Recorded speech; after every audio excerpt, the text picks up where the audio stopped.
वंदे पुरुषोत्तमम। आज हम लोग एक झलक देखने का प्रयास करेंगे भक्त प्रवर ब्रजगोपाल दत्त राय दादा के जीवन कैसा संघर्षमय था, क्या क्या हम अपने जीवन में प्रेरणा लेकर के ऐसे संघर्ष करके हमारे जीवन को उस स्तर तक ले जा सकते हैं। भगवान को अगर जानना होता है तो भक्त को जानना ज़्यादा जरूरी है। भक्तों को जाने बिना भगवान को हम समझ नहीं पाते हैं। इस धरती पर जब जब भगवान को जानने की प्रयास हम करते हैं तब तब सबसे पहले भक्त के जीवन को भी अवलोकन करना पड़ता है। ब्रजगोपाल दत्त रायदा, उनका जीवन सहज, सरल, मेधावी, भगवान पिपासु, ईश्वर प्रेमी, जीवन में कुछ पाना और कुछ खोज को लेकर जीवन शुरू होता है। अपने शैक्षिक जीवन, शिक्षा का जीवन, पढ़ाई लिखाई करके वो देश के सेवा के लिए एक वकील का कार्य करते हैं। पढ़ाई लिखाई में वो एमए किए हुए थे। अब उनका जीवन अंदर में छिपा हुआ जो वैराग्य था, वो वैराग्य का उदय हो रहा है। वो अपने मित्र के साथ ठाकुर जी का अनुसंधान पाकर के ठाकुर जी को जीवन में ग्रहण करने का प्रतिज्ञा किया। ठाकुर जी को जीवन में ग्रहण करते हैं। उसके बाद उनके अंदर का जो पिपासा है, उन्हें पाने का, उनका संग करने का, ये पिपासा और जागृत होते हैं। तब जाकर एक दिन माता मनमोहिनी से कहने लगे, माँ, मैं आश्रम में आना चाहता हूँ, मैं आश्रम में रहना चाहता हूँ। माता मनमोहिनी देवी दादा की ओर देखते हुए कहती हैं, वहां पर एक दिन का अन्न मिल भी सकता है, नहीं भी मिल सकता है, भूखा रहना भी पड़ सकता है। भिक्षा में मिला तो भोजन बन सकता है, नहीं तो नहीं। आप लोग क्या इतना कष्ट कर पाएंगे? नहीं कर पाएंगे। इस बात को जब मां ने कही, ब्रजगोपाल दत्त रायदा और भी अनुरागी भक्त की तरह कभी भी विच्युत नहीं हुए। वो इस रास्ते पर अडिग रहे, प्रभु के सेवा कार्य में, प्रभु के साथ रहने में, उनके निर्देश को पालन करने में अब वो जीवन बिताना चाहता है। उनका मन आप पारिवारिक जीवन में, सांसारिक जीवन में, सांसारिक चिंता में अब मन नहीं लगता है। कुछ दिन बाद फिर ठाकुर जी से मिलते हैं। ठाकुर जी से मिलते ही ठाकुर जी अपलक नेत्र से ब्रजगोपाल दत्त रायदा की ओर देखते हैं और ब्रजगोपाल दत्त रायदा ठाकुर जी की ओर देखते हैं।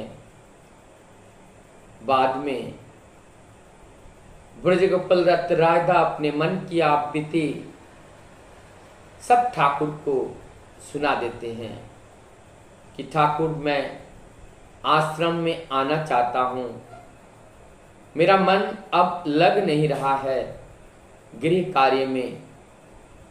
जब ये सारी बातें की गई, ठाकुर जी ने कहा कुछ दिन बाद फिर थोड़ा सा अपने आप में निराश होकर वापस लौटते हैं।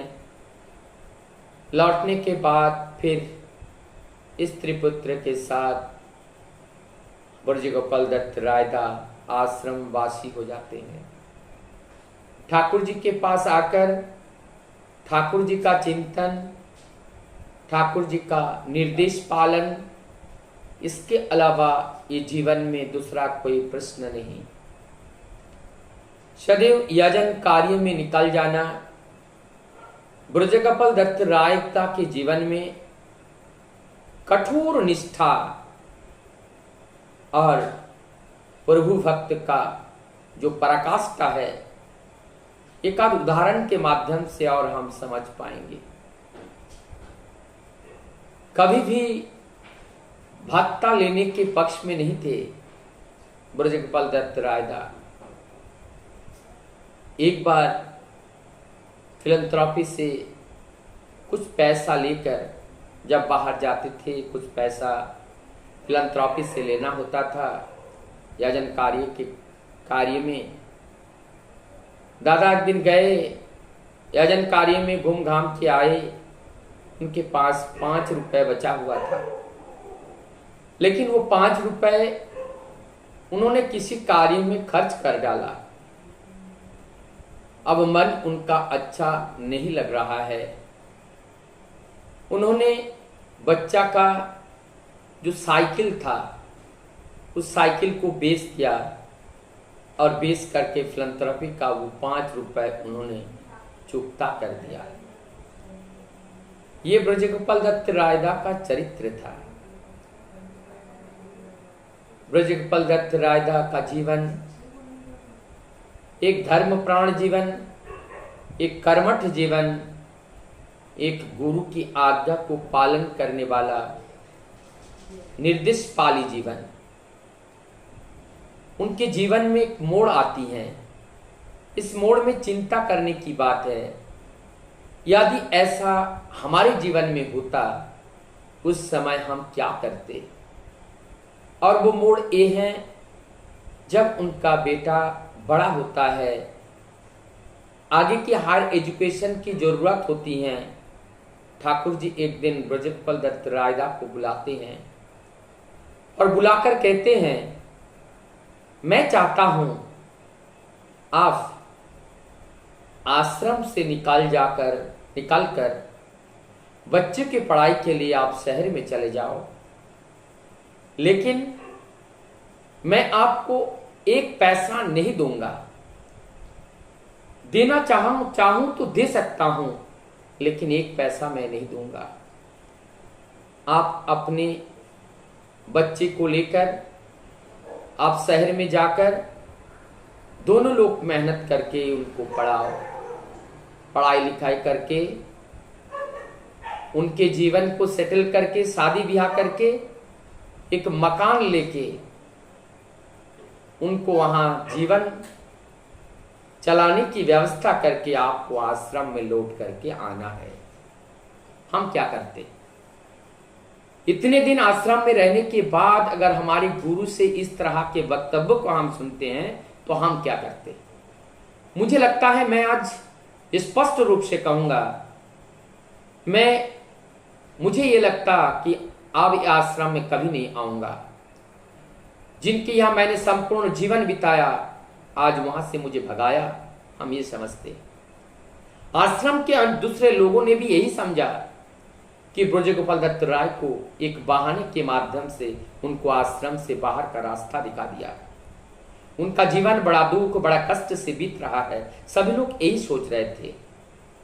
लेकिन ब्रजगोपाल दत्त राय का मन में लेश मात्र जो हम चिंता कर रहे हैं इसके बारे में उनका सोच था ही नहीं। उनका विचार अलग था, उनका भाव अलग था। वो सोचते थे कि ये गुरु का निर्देश है, यह हमारा जीवन का आशीर्वाद है, हम इस आशीर्वाद को फलीभूत करने के लिए हम निकल पड़ते हैं। ब्रजगोपाल दत्त राय हंसते हुए निकल पड़ते हैं, घर से जाते हैं। कलकत्ता में उस शहर में रहते हैं, नया शहर है, वहाँ जानते नहीं हैं। बाद में वहाँ पे सारी व्यवस्थाएं करते हैं, सभी जुगाड़ कर लेते हैं, बच्चों की पढ़ाई को आगे बढ़ाते हैं। बीच में कंडीशंस आती हैं बच्चे की विवाह की, और विवाह में कई लोग आते हैं क्योंकि बच्चे का फिर नौकरी भी लग जाती हैं, और एक जगह से आती हैं तो वो केवल अकेली लड़की थी और बाप के बहुत संपत्ति लेकर के आती हैं। ब्रजगोपाल दत्त कहते हैं मैं इस लड़के का गार्जियन मैं नहीं हूँ, वो ठाकुर हैं, ठाकुर जी जो कहेंगे वही होगा। तब जाकर के ठाकुर जी के पास प्रार्थना निवेदन करते हैं। ठाकुर जी कहते हैं, ठाकुर जी इस बात को मंजूर नहीं करते हैं। तब आकर के रिश्ता कैंसिल होता है। दोबारा और एक जगह देख करके ठाकुर से निवेदन करते हैं, फिर उनका शादी होता है। बच्चे को वहाँ पर घर लेते हैं। ठाकुर जी का जो निर्देश है एक एक करके सब पूरा होता है, और उसके बाद ब्रजगोपाल दत्त राय लौट करके आश्रम चले आते हैं।